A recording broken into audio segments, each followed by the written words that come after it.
Hi all, in this video I'm going to show you guys a complete walkthrough to use Paint Node in DaVinci Resolve Fusion. Paint Node in DaVinci Fusion can be used for painting, cloning, masking, wire removal and so on. So let's jump into this video. So first about the node structure or way you can attach the node.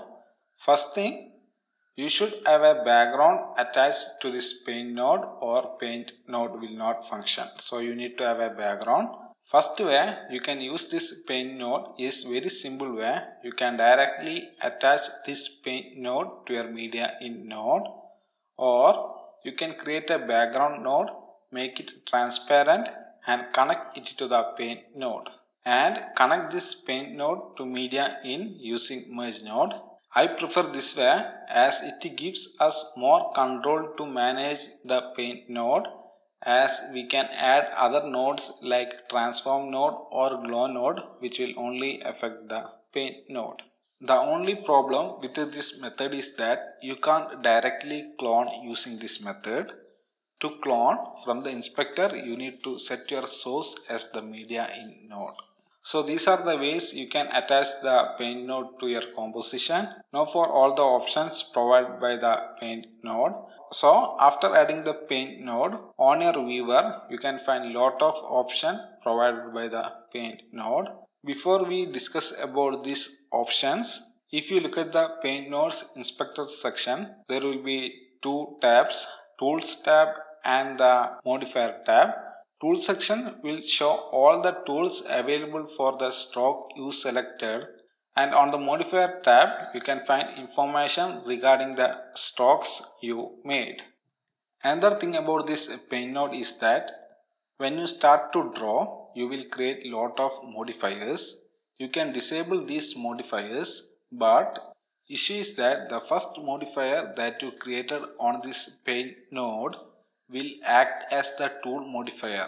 That is, if you disable that modifier, it will disable the entire node. Another thing is regarding the on-screen controls. For some brushes, you can change position, rotation and size from the viewer itself. First, we will look at options available on the viewer.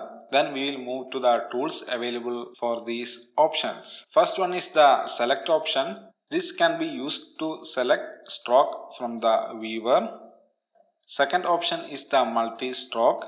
It is a low processor intensive stroke option. By using this, you can add a lot of strokes to your composition. On default, the strokes made using this option will stay for one frame only, and on the next frame you need to add another stroke. But this can be changed. To change this, before drawing, change the stroke duration to the number of frames that you like your stroke to be. After that, your stroke will stay to the number of frames you selected. Another thing is that when you select multi-stroke, the first stroke will be on multi-stroke 1 modifier, and all the stroke you do after that will be categorized into this modifier. And if you change to another option found on the viewer and change back to multi-stroke, the new stroke will be created on another modifier called multi-stroke 2. So keep this small thing in your mind if you want to organize your stroke. The problem with this multi-stroke is that after adding the stroke, you can't change any parameter of the stroke, but you can use paint group option to group this multi-stroke and change the parameter like position, rotation and size, and you can even keyframe these parameters. For this, first select the select tool, then select the stroke. For multi-stroke, selecting one stroke will select all other stroke from that modifier. So after selecting your stroke, select the paint group option, and from the inspector you can change the values of this paint group. Next is the clone multi-stroke. Same as multi-stroke but for cloning. All the thing mentioned in the multi-stroke is same for this clone multi-stroke. To clone, first select the source location by pressing Alt and click, then you can start the cloning process. Next is the stroke option. It is processor intensive than multi-stroke option. Every stroke you made will stay for the entire duration of your composition, and if you want, you can edit the duration and even keyframe it. For each stroke you do with this option, new modifier will be created. After creating a stroke, you can edit all the parameters of the stroke. So it is more flexible than multi-stroke. Also, you can add keyframe controller to every parameter, taking the flexibility of this stroke option to a whole new level. The only slight problem with this stroke option is that as it creates modifier for each stroke that you make, if we want to change the color of stroke of particular number of stroke, it becomes very hectic as we need to manually change the color of individual stroke. Next is the polyline stroke. All the options mentioned in stroke is same for this polyline stroke. Polyline stroke is a vector line or vector stroke. It is same as drawing polygon, that is, you will get points that can be used to control the stroke you created. Good thing about this polyline stroke is that you can edit the stroke of the same modifier without creating any new modifier by using the points, and if the stroke is not closed, you can even extend the stroke. And on the option, if you select polyline stroke, new options related to polyline stroke will be visible on the viewer. There are two options or two ways to create a polyline stroke. You can either create individual point using the click append option, which gives us more control on the points we create, and the second option is to use draw append option. You can draw like you are drawing with a stroke option. The difference is that in the stroke you created, there will be points that you can control. Before we look at all the other options that can be used to modify the stroke we created, here are some shortcuts that can be used to control these points. Thing to note is that first you need to press the shortcut, then need to change the option. If you press shift key while changing the handle, you can only move the handle forward or backward. And if you try to move the point while holding shift key, you can only move it up or down or left or right. And that too depend on the first motion you did after selecting the point. If it is up and down, it will be locked to up and down, while left or right, it will be locked to that motion.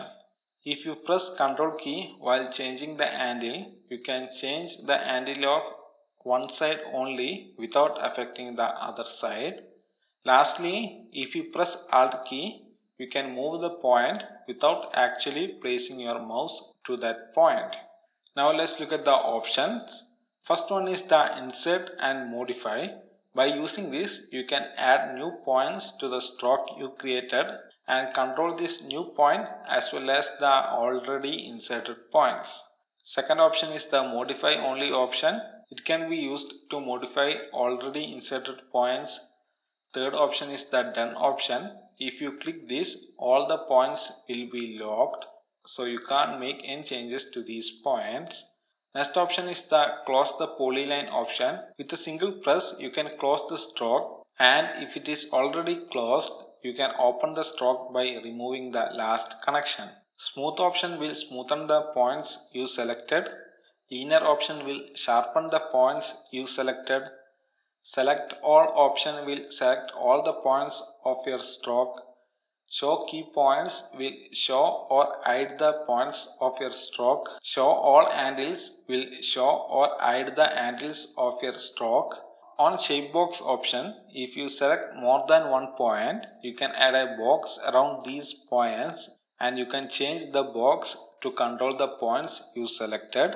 Delete points can be used to delete the selected points. Reduce point can be used to reduce the number of points on your stroke. It is useful if you created the stroke using draw tool. Publish option can be used to publish the point so that the value of that point can be used by different nodes. Next option is the follow option.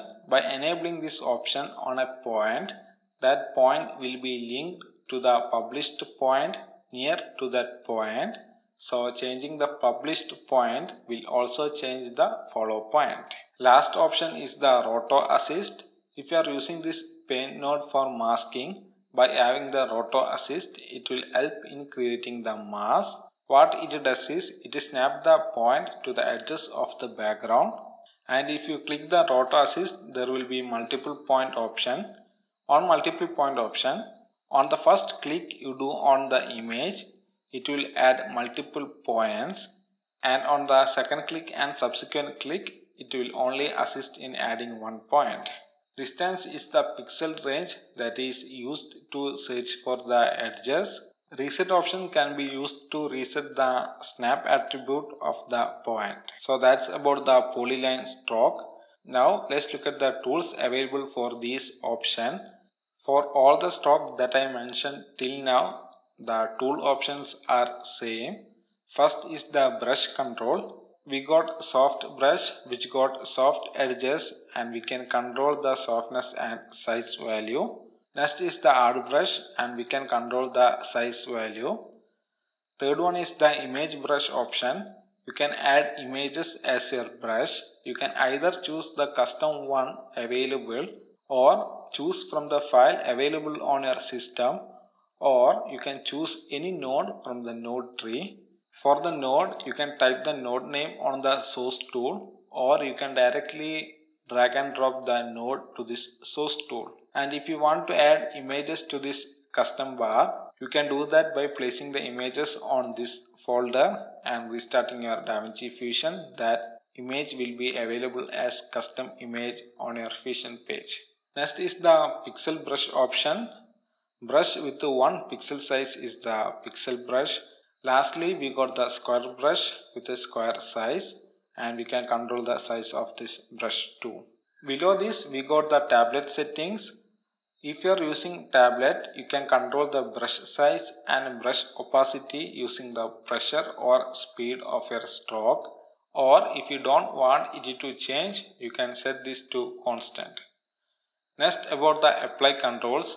Color means it will add that color to your stroke, and for the image brush, it will add that color as overlay to the image. You can change the color from the color option. Second one is the clone brush. It allows you to clone. While in clone brush, use Alt and click to select the source for cloning. And here are some shortcuts that can be used for cloning. On clone, if you enabled overlay, it will show the overlay of your source, helping you to clone easily. Still source means your source will be freezed on the frame you selected from the source time. Time offset option allows you to offset your source clip time. Offset is the position of the source file compared to your brush location. Size can be used to control the size of the source file. Angle can be used to rotate the source file. And on source tool, you can add other node as source for cloning. You can directly type the name or drag and drop the node to this source tool.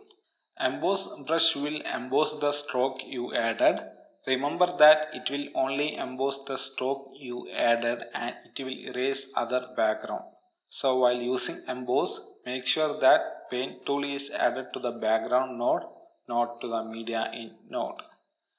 Next is the erase brush. It can be used to erase the brush stroke. It can only remove the brush stroke. It can't remove the background. Merge brush. It is same as color brush but without any color controls. It can be used with the image brush, removing the color overlay. Smear brush can be used to smear the background. We can control the strength using strength parameter.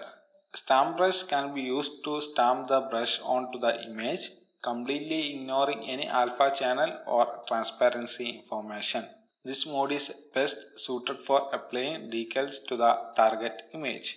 Lastly, we got wire removal, which can be used to remove wire and all sort of small stuff. It is like heal tool in Photoshop, and it will not provide any option to select the source location, and all the options on this wire removal controls how it clone out this wire. From the stroke controls, center controls the location of the stroke, angle controls the stroke angle, size controls the stroke size.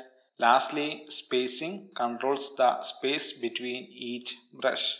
These controls for multi-stroke can only be changed before creating the stroke, while for stroke we can change it even after adding the stroke. Now for the stroke animation, it can be used to animate the stroke that you created. On default, it is set to all frame so that stroke will be visible to the entire frame. Limited duration means stroke will be visible to the duration set on the duration slider. Write on means based on how we created the stroke will be animated in a drawing format with keyframe. Write off means same as that of write on but in reverse. Write on and write off means it will be animated in drawing, then it will go in reverse. Trail means it will create a trail animation on the stroke. That is, in the stroke that you created, only a small portion of the stroke will be visible and this small portion will be moving on your stroke line. Lastly, we got write on controls which can be used to create custom animation for the stroke we created. In write on, 0 is the starting point while 1 is the ending point. You can add keyframe to animate this to create custom animation for your stroke. And lastly, if you click make editable, then this stroke will be converted to vector or polyline stroke, giving us more control to edit the stroke. Now to the next options available on the viewer, we got circle and rectangle tool. Circle can be used to create circle and rectangle can be used to create rectangle. And the option to change position, radius of the circle, height and width of the rectangle can be found on the inspector. For both options, all the apply controls are same, and to use cloning, you need to first select the source using Alt click, then need to create the shape to get the clone. Next three options in the viewer is copy polyline, copy circle and copy rectangle. It can be used to clone the clip. Just draw the shape and that shape will be the clone and you can move this shape. And from the inspector you can change the options. Center is the position control for the shape you created. From fill type you can change this shape from cloning to solid color. Source X and Y is the position of the source file. You can use this option to change the source file location on the shape you created. Height and width can be used to change the shape's height and width. Angle can be used to rotate the shape. Size controls the shape's overall size. Softness will feather the edges of the shape. Opacity can be used to change the transparency. Flip can be used to flip the source image. Show source will show the shape on the source image. Next tool is the fill tool. It can be used to fill color to the color you selected or color range you selected. By using the color space option available on the inspector, you can choose the color which need to be filled more accurately, and on the channel you can choose the channel that need to be filled. Range and range soft can be used to accurately select the color that need to be filled. From the color option you can change the color of the fill color, and from the apply controls you can select the different type of fill that can be added. Lastly, we got the paint group option. It can be used to group different type of stroke so that you can move all the stroke from a single parameter. So to group different type of stroke, first select the select tool, then select all the stroke that need to be grouped, then select paint group option. From the inspector, center value will change the position of all the stroke in the group, angle will rotate all the stroke, size will increase or decrease the size of the stroke, and if you enable show subgroup controls, it will show individual strokes control. Reset center will reset the center value to default value. Lastly, ungroup can be used to ungroup this group.